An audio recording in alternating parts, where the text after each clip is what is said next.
తట్టుకోలేని కష్టాలలో అత్యంత భయంకరమైనటువంటి కష్టం కారాగారవాసం. కారాగారవాసం అంతటి భయంకరమైన కష్టాన్ని ఎదుర్కోవలసి వచ్చినప్పుడు కూడా కాలభైరవ చరిత్ర చదివినా, కాలభైరవాష్టకం చదివినా, కాలభైరవోపాసనం చేసినా వాళ్ళు రక్షింపబడతారు అంటుంది శాస్త్రం.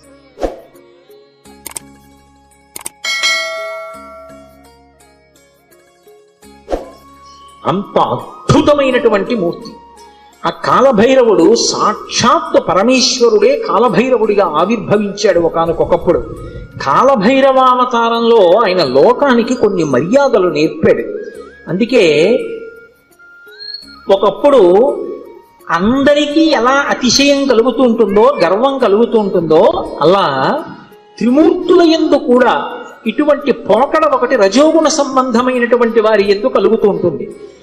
సృష్టికర్త అయినటువంటి చతుర్ముఖ బ్రహ్మగారు సహజంగా రజోగుణ తత్వంతో ఉంటాడు, అందుకే ఎరుపు రంగుతో ఉంటాడు. ఆయనకి ఒకప్పుడు ఎందుకో ఒక భావన కలిగింది, ఆయనకి 5 తలలు ఉండేవి. నాకు 5 తలలు, పరమశివుడికి 5 తలలు, సద్యోజాత అఘోర తత్పురుష వామదేవ ఈశానములని 5 తలలు ఆయనకి. నాకు 5 తలలు, నాకంటే బ్రహ్మగారికి 5 తలలు. నాకు శంకరుడికి ఏం తేడా? మేమిద్దరం సమానం, నేనే సృష్టిలో అధికుడు అని వేదములను పిలిచి అడిగాడు. నేనా కాదా అన్నాడు. ఋగ్వేదము, సామవేదము, యజుర్వేదము, అథర్వణ వేదము కూడా నువ్వు కాదు, పరమశివుడే సృష్టికంతటికి కూడా మహాపురుషుడు, ఆయననే వేదములన్నీ కొలుస్తున్నాయని చెప్పి ఆయన అంగీకరించలేదు. ఆయన అహంకారం తగ్గించడానికి శంకరుడు సభలోకి ప్రవేశించాడు. ప్రవేశిస్తే ఒక్కొక్కసారి అతిశయం, గర్వం అనేటటువంటిది కలగకూడదు, కానీ అది కలిగితే ఎంతటి వారిని కూడా ఎలా పడగొట్టేస్తుంది అన్నదానికి ఈ ఆఖ్యానాలన్నీ వస్తాయి. రామకృష్ణ పరమహంస ఒక అద్భుతమైన మాట చెప్పేవారు. ఒకప్పుడు ఒక మహారాజు గారు ఒక భద్రగజం మీద ఎక్కి వస్తున్నాడు. భద్రగజం అంటే ఎంత ఉంటుంది? గురువాయూరులో రాత్రి కృష్ణుడి ఆలయం చుట్టూ ప్రదక్షిణం చేస్తాయి ఏనుగులు, అందులో భద్రగజాలు వస్తాయి. భద్ర అనే జాతికి చెందినటువంటి ఏనుగులు. అసలు ఆ ఏనుగుని చూస్తే ఓ పెద్ద కొండ శిఖరం నడిచి వెడుతున్నట్టు ఉంటుంది, వచ్చి వరుస క్రమంలో నిలబడతాయి గుడి చుట్టూ. అది ఎక్కాలంటే నిచ్చెన వేసుకుని ఎక్కాలి. కానీ ఎంత క్రమశిక్షణగా ఉంటాయంటే దాని కుంభస్థలం మీద కృష్ణ పరమాత్మ విగ్రహం పెడతారు. పెట్టి అర్చకుడు ఎక్కడానికి వచ్చినప్పుడు అది కాలు చాపి ఈ సంధి భాగం బయటికి వచ్చేటట్టుగా, ఎముక పైకి వచ్చేటట్టుగా ఉంచుతుంది. ఉంచి తల ఇలా పెడుతుంది. పరిగెత్తుకుంటూ వచ్చి అర్చకుడు దాని చెవి పట్టుకొని ఈ సంధి భాగమునందు ఎగిరి కాలు పెట్టి మెట్లెక్కినట్టుగా దాని శరీరం మీద ఎక్కేసి కుంభస్థలం మీద కూర్చుంటాడు. అంతెత్తునుంటుంది భద్రగజం. అది దగ్గర నుంచి వెడుతూ ఉంటేనే ఉద్విగ్నత కలుగుతుంది. అటువంటి భద్రగజం ఎలా ఉంటుందో అంత ఎత్తున ఉండేటటువంటి స్వరూపమైతే భద్రగజంలా నడుస్తున్నాడు రా అంటారు. అలా ఒక మహారాజు అటువంటి భద్రగజం మీద వెళ్ళిపోతున్నాడు రాజవీధిలో. అటువంటి ఏనుగు వస్తోందంటే దాని ఒక్కొక్క కాలు ఇంతంత లావు ఉంటుంది, పాదం ఎత్తి వేస్తే గుండ్రంగా ఉంటుంది, ఏ ప్రాణైనా అణిగిపోతుంది, అందుకని అన్ని పక్కలకు పోతాయి. అటువంటి ఏనుగు వస్తుంటే కన్నంలోంచి ఓ చిరుకప్ప ఒకటి పైకొచ్చి కప్ప కాలెత్తింది. కాలెత్తి చెయ్యి బుద్ధి లేని ఏనుగా పక్కకు పో అని ఆశ్చర్యపోయారు. రామకృష్ణ పరమహంస శిష్యుడు నిలబడున్నారు అక్కడ. వాళ్ళకి సిద్ధులున్నాయి. ఆ శిష్యుడు చూసి గురువుగారి వంక తిరిగి అన్నాడు, హే బ్రహ్మన్, ఒక భద్రగజం వస్తోంది, దాని మీద మహారాజు వస్తున్నాడు. ఒక కప్ప కన్నంలోంచి బయటకు వచ్చి ఏనుగు మీద కాలెత్తి పక్కకు పోతావా పోవా అంటోంది. దీనికి బుద్ధిహీనత, అతిశయమా? ఎందుకు ఇలా కాలెత్తిందని అడిగారు. అడిగితే పరమహంస ఒక్క నిమిషం కళ్ళు మూసుకుని కళ్ళు తెరిచి అన్నారు, ఇవాళ సాయంకాలం ఈ రహదారి మించి ఒక జేబుకి చిల్లు ఉన్నటువంటి లాల్చీ వేసుకున్న వ్యక్తి వెళ్ళాడు. ఆయన జేబులో 4 పావలాకాసులున్నాయి. పావలాకాసు చిన్నగా గుండ్రగా ఉంటుంది కదూ, ఆ కన్నంలోంచి జారి పావలాకాసు కింద పడింది. కింద పడిన పావలాకాసు దుల్లుకుంటూ ఆ కన్నంలోకి వెళ్ళింది. కన్నంలో కప్ప ఉంది. కప్పకి పావలాకాసు దొరికింది. ఇప్పుడు కప్ప దగ్గర పావలా ఉంది కదూ, ఏనుగు మీద కాలెత్తింది. పావలా ఉన్న కప్ప ఏనుగు మీద కాలెత్తితే అన్నీ ఉన్నాయనుకున్న నాబోటిగాడు విర్రవీగితే అందులో అతిశయం ఎంత విచిత్రమైన లక్షణాన్ని కల్పిస్తుందో చూడండి. బ్రహ్మగారి అంతటి వాడికి ఒకప్పుడు ఈ ఆవేశం వచ్చింది. ఎందుకు అంటే తలల సంఖ్య లెక్క పెట్టాడు. నాకు 5, నీకు 5. ఇదే బ్రహ్మగారి కౌశికీ వృత్తాంతంలో పార్వతీదేవి దగ్గర అంత వినయంతో మాట్లాడాడు. ఒకనాడు నా నొసటి నుంచి పైకొచ్చావు, నాకు పుత్రసముడివి, నా కాళ్ళు పట్టుకు నమస్కరించు, ఆశీర్వదిస్తా అన్నాడు. శంకరుడు చూశాడు, ఓహో చాలా ఉద్ధతితో ఉన్నాడు, అహంకారంతో ఉన్నాడు. నాకు 5 తలలు, తనకు 5 తలలు అనుకుంటున్నాడు. కానీ నా 5 తలల వెనక ఒక తత్వం ఉంది. అది తూర్పుకి తిరిగి ఉన్నటువంటి తలని తత్పురుష ముఖం అంటారు, దక్షిణానికి ఉంటే అఘోర ముఖం అంటారు, పశ్చిమానికి ఉంటే సజ్జోజాతం అంటారు, ఉత్తరానికి ఉంటే వామదేవం అంటారు, పైకుంటే ఈశానం అంటారు. ఈ పంచభూతముల మీద మోక్షం మీద అధికారం కలిగి ఉంటాడు 5 ముఖాలతో. ఖట్మండూలో ఉంటుంది 5 తలలతో ఆ శివలింగం. నాతో సమానుడు అనుకుంటున్నాడు ఈ బ్రహ్మగారు. ఆయన బ్రహ్మమస్తకావళి నిబద్ధతే నమః శివాయ అని పేరు. ఈ సృష్టి అంతా కూడా కల్పాంతం అయిపోయినప్పుడు బ్రహ్మగారు పడిపోతాడు. పడిపోతే చూస్తాట శంకరుడు, అయ్యో పాపం మొట్టమొదట పుట్టాడు అందరికన్నా, వేదములు ఇచ్చి సృష్టి చెయ్యమన్నాను, ఈయన కూడా బొత్తిగా ఇలా శ్మశానంలో పడిపోతే ఏం బాగుంటుంది, ఈయనకు మంచి స్థానం ఇద్దామని చెప్పి ఆ బుర్రి తీసి ఓ తడపలో గుచ్చుకుని మెళ్ళో వేసుకుంటాడు. ఆయనకి చేతకాక కాదు, ఓ బంగారం గొలుసు చేయించి ఇచ్చేవాళ్ళు లేక కాదు, బ్రహ్మగారిని గౌరవించడానికి ఓ పుర్రేసుకున్నాడు. ఇలా ఎంతమంది బ్రహ్మలు విడిపోయారో ఆ పుర్రెల మాల పెద్ద మాల అయింది. పునుకల పేరు కంఠమున భూరి భుజంగము భూషణంబుగా అనయము భస్మధారణము ఎద్రి నివాసము మేరు విల్లుగా అనుగుగ దంతి చర్మమును హస్తమునందు కపాల చోళముల్ పడిబడిదల్తు శంకరు కృపావర రూపమును ఆశ్రయించదన్నంటారు. ఇప్పుడు అంతమంది బ్రహ్మల యొక్క పునుకలు ఆయన మెడలో హారంగా ఉంటాయి, అందుకేసుకుంటాడు పుర్రెల మాల. అరే ఈ బ్రహ్మకి అతిశయం కలిగిందని తనలోంచి ఒక ప్రాణిని ఉత్పన్నం చేశాడు. భృంగి యొక్క అంశ, భృంగి యొక్క అవతారం వచ్చినటువంటి వాడు. ఒక్కసారి పరమశివుని అంశతోటే భైరవుడు ఉత్పన్నమయ్యాడు.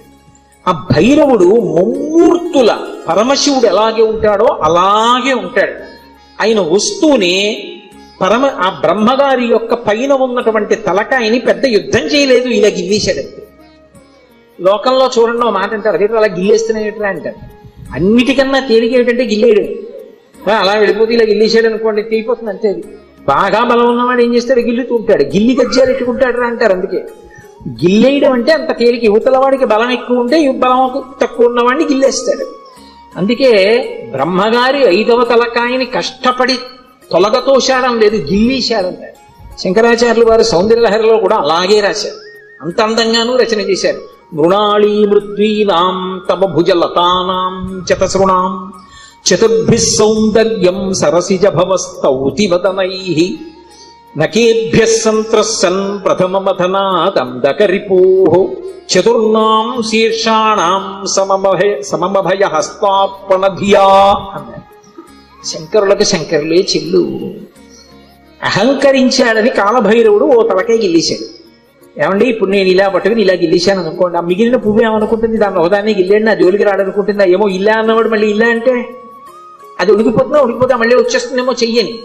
ఇప్పుడు ఇలా అన్నవాడు మళ్ళీ ఇంకోటి ఇలా అంటే 3 ఉంటాయి ఇంకా. అందుకని ఆయన ఏం చేశాడంటే బ్రహ్మగారు ఒక తలకాయ గిల్లేయగానే ఇంకా 4 తలకాయలు మిగిలాయి. అమ్మవారి వంక చూశాట. అమ్మవారు 4 చేతులతో ఉంటుంది కదా. అమ్మా నేను తామర పువ్వులోంచి పుట్టాను, నీ చేతులు తామర పువ్వుల్లో ఉంటాయి కాబట్టి మన ఇద్దరికి ఓ బంధుత్వం ఉంది.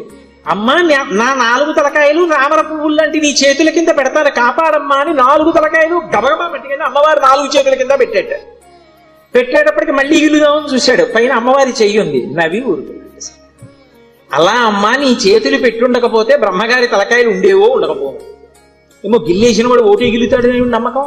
కాబట్టి నకేభ్యః సంత్రస్సన్ గోటితో గిల్లేశాడంతే. కాలభైరవుడంతే అంతటి ప్రచండ శక్తి స్వరూపుడు. కాశీఖండంలో ఆయన గురించి ఒక అద్భుతమైనటువంటి విశేషం చెప్తారు. అజుండు తాను అధికుండుననుచు గర్వింప కరనఖాగ్రమునత చిరము త్రుంచి సాకారయగు బ్రహ్మహత్యతో చనుదేరి సర్వలోకంబులు సంచరించి వైకుంఠమునకేగి రమా వైకుంఠు లచ్చించ అమృతభిక్షాసనం అరగించి కాశికానగర కంఠోపదేశంబున పగలవైచకరంపు బ్రహ్మపునుక ఆధిపత్యంబు పొందె కామారి చేత ప్రియవైచిన చోట కబురము చేసి కాశికాపురమునకు 7 గడయు చూపే క్రోధభైరవ దేవుండు ఉభజన్మ అంటారు. ఆయన బ్రహ్మగారి తలకాయ తుంపేశాడు. తుంపేస్తే ఆయన బ్రహ్మగారు బ్రహ్మహత్యాపాతకం వచ్చింది. పరమశివుడికి బ్రహ్మహత్యాపాతకం ఉంటుందా? ఆయన విధికి నిషేధానికి అతీతుడు. కానీ లోకంలో శివుడే చేశాడు కదా, మేమెందుకు చెయ్యకూడదని రేపు పొద్దున్న తెలియక జనులు బ్రహ్మహత్యా దోషం చేస్తే కట్టి కుడిపేస్తుంది. అందుకని దాని పాపం ఎంత కఠినంగా ఉంటుందో చూపించడానికి తాను బ్రహ్మహత్యాపాతకం పోగొట్టుకోవడానికి చెయ్యవలసిన ప్రాయశ్చిత్తాన్ని చేసి చూపించాడు. ఆ తల వచ్చి అంటుకుంది పుర్రె. ఆ చేతికి అంటుకున్న పుర్రెతోటి కపాల భిక్ష అందరినీ భిక్షాటన చేస్తూ లోకములన్నీ తిరిగాడు. తిరిగి తిరిగి తిరిగి తిరిగి ఒక రోజున వైకుంఠానికి వెళ్ళాడు. అబ్బా, ఇటువంటి అతిథి ఎక్కడ దొరుకుతాడు? ఊరక రారు మహాత్ములు మా రథముల ఇండ్ల కడకు వచ్చుటలెల్లం కారణము మంగళములకు మీరొచ్చుట శుభమాకు నిజము మహాత్మా అంటాడు నందుడు గొర్గుడు వస్తే దశమస్కంధంలో. అలా గబగబా పరిగెత్తుకొచ్చి లోపలికి పిలిచి శ్రీమన్నారాయణుడు లక్ష్మీదేవి కూర్చోపెట్టి ఆయనకి ఆతిథ్యం ఇచ్చారు. ఆ ఆతిథ్యం ఇచ్చినప్పుడు ఏదో లౌకికంగా ఉండినటువంటి అన్నం పెట్టలేదు. భిక్షాన్నంగా ఏం పెట్టారంటే మనోరథము అనబడేటటువంటి ఒక అద్భుతమైనటువంటి అమృతం ఉంటుంది. అది ఒక్క వైకుంఠంలో వాళ్ళ దగ్గరే ఉంటుంది. ఆ అమృత రసాన్ని పెట్టారు. పెడితే ఆ అమృత పాయసం ఆరగించి లక్ష్మీ విష్ణువుల చేత అర్చింపబడిన వాడై బయలుదేరాడు. అన్ని లోకాలు తిరిగి తిరిగి తిరిగి తిరిగి కాశీపట్టణానికి వచ్చాడు. కాశీపట్టణంలోకి ప్రవేశించగానే చేతికున్నటువంటి బ్రహ్మకపాలం మూడి కింద పడి బద్దలైపోయింది. అంటే కాశీపట్టణం అంత గొప్ప పట్టణం. అందులోకి వెళ్ళగానే బ్రహ్మహత్య పోయింది. అప్పుడు ఆ లోపలికి వెళ్ళిన తర్వాత శంకరుడు బయలుదేరి వచ్చి ఈ కాశీపట్టణానికి అంతటికీ నిన్ను అధిపతిగా అభిషేకం చేస్తున్నానని కాలభైరవుణ్ణి కాశీపట్టణానికి పట్టాభిషిక్తుణ్ణి చేశాడు సంరక్షకుడుగా. ఆధిపత్యంబు పొందే కామారి చేత అంత అద్భుత రూపాన్ని పొందాడు. భైరవ అంటారు. భైరవ అంటే కుక్కకి భైరవ అని పేరు. ఎందుకంటే భయ్య నరుస్తుంది కాబట్టి, రవము అంటే శబ్దము, భయ్య నరిచి మీద పడుతుంది కాబట్టి భైరవ అంటే కుక్క. భైరవుడు వచ్చాడంటారు. కాదు, భైరవ అన్న మాటకు అర్థం ఏమిటంటే ఎవరిని చూస్తే హడిలిపోతామో, ఎవరిని చూస్తే భయం వేస్తుందో, ఎవరిని చూస్తే ఇక బుద్ధి పని చెయ్యదో అటువంటి భయంకరమైనటువంటి రూపంతో ఉండేటటువంటి వాడికి భైరవ అని పేరు. లోకంలో ఎవరైనా సరే బాగా పాపములు చేసి చేసి చేసి చేసి చేసి చేసి శరీరం విడిచిపెట్టేశారనుకోండి, ఈ లోకం విడిచిపెట్టి వెళ్ళిపోయేటప్పుట భైరవయాతన అని ఉంటుంది. ఆయన క్రోధ రూపంతో వెంటబడతాడు బెత్తం పట్టుకుని. ఆయన్ని చూసేటప్పటికి భయపడి చెమటలు కక్కుతూ పరిగెడతారు. పరిగెత్తి పరిగెత్తి పరిగెత్తి దాహార్తితో యమసదనం దగ్గర అగ్నిజ్వాలలతో ఉంటుంది తోరణం. ఆ తోరణం కింద నుంచి దూరుతాడు కాలిపోతూ. ఆ దోషం పోవాలి అంటే కాలభైరవ దర్శనం చేస్తారు. కాఠ్మండూలో కాశీపట్టణంలో కాలభైరవ దేవాలయాలు ఉన్నాయి. కాలభైరవ దర్శనం చేస్తే భైరవ దండన అని ఆయన వేస్తాడు. ఓ బెత్తం పెట్టి ఓసారి వీపు మీద కొడతారు ఇలాగా. అంటే అక్కడతో ఆ పాపాన్ని తీసేస్తాడు. ఆ చాలా అనుగ్రహమూర్తి. అలాగే కార్తీక మాసంలో వచ్చేటటువంటి పౌర్ణమి నాడు జ్వాలాతోరణం చేస్తారు. కొత్త గడ్డి తీసుకొచ్చి తోరణం కట్టి ఆ గడ్డి అంతా పెట్టి ఆవు నెయ్యి పోసి వెలిగిస్తారు. వెలిగించి పార్వతీ పరమేశ్వరులు పల్లకీలో వెళుతుంటే హరహర మహాదేవ శంభో శంకర అంటే భక్తులు కూడా పల్లకీతో వెళ్ళి మళ్ళీ వస్తూ ఉంటారు. ఎందుకు అలా వెళ్ళి వస్తూ ఉంటారు అంటే నరకలోకానికి వెళ్ళి అగ్నితోరణం కింద నుంచి దూరవలసినటువంటి అగత్యాన్ని తీసేసి ఇక్కడే అగ్నితోరణం కింద నీవు అక్కడ చూడక్కర్లేదురా, నేను నీకు అండ ఉంటాను, బెంగ పెట్టుకోకని ఆయన నడిచి ఆయన వెనక మనం నడిస్తే ఇంకా అక్కడ అగ్నితోరణం చూడక్కర్లేదు, తిన్నగా మంచి లోకాలకు వెళ్ళిపోతాడు.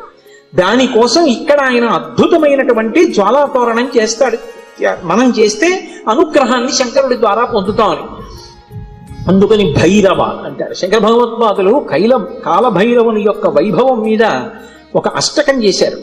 దేవరాజ సేవ్యమాన భావనాంగ్రి పంకజం వ్యాళ యజ్ఞ సూత్రం ఇందుశేఖరం కృపాకరం నారదాది యోగి బృంద వందితం దిగంబరం కాశికాపురాదినాథ కాల భైరవం భజే.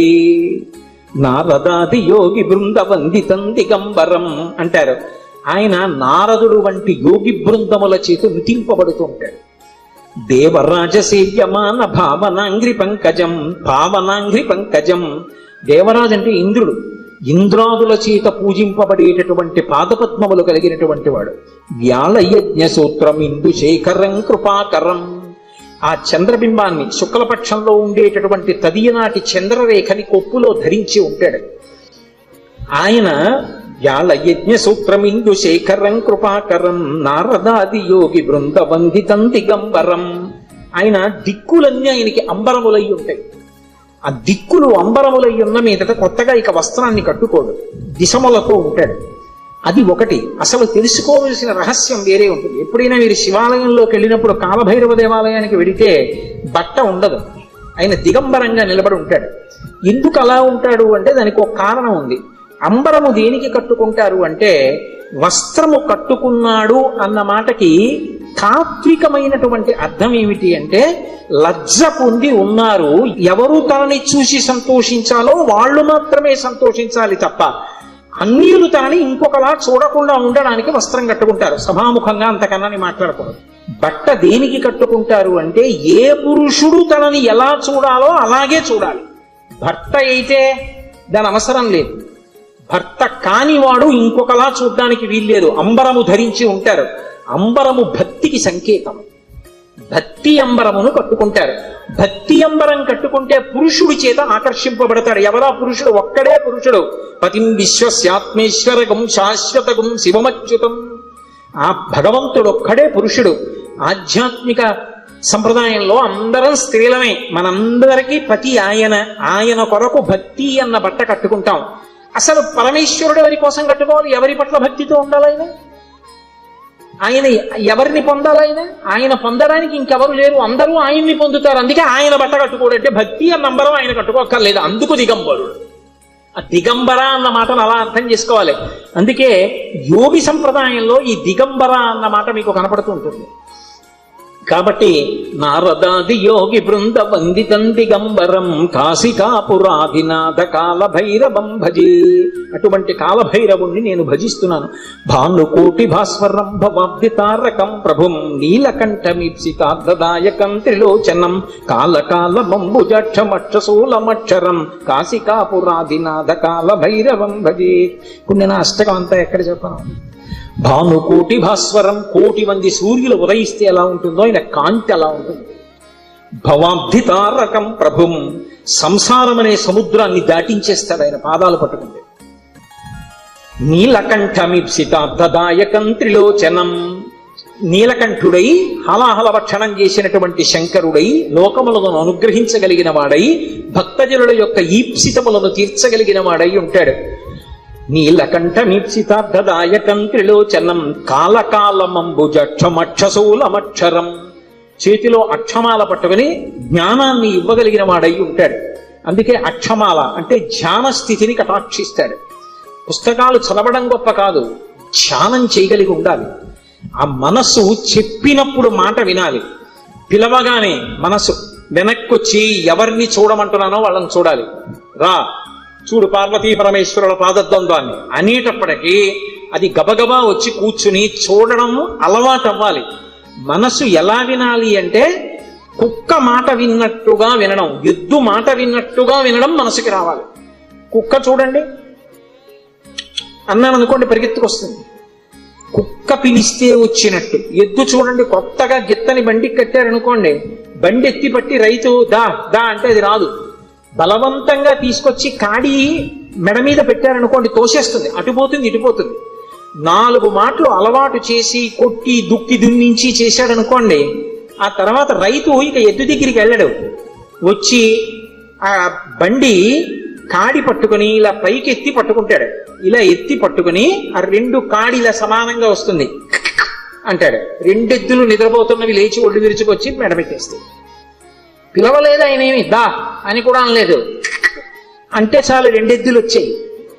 అలా అన్నంత మాత్రం చేతనే ఎద్దులు వచ్చేస్తుంటే సాధన చేత మనసు వెనక్కి రావద్దు, రావాలి. అలా వచ్చేటట్టు చెయ్యగలిగిన వాడు, సాధనా బలాన్ని అనుగ్రహించగలిగిన వాడు కాలభైరవుడు.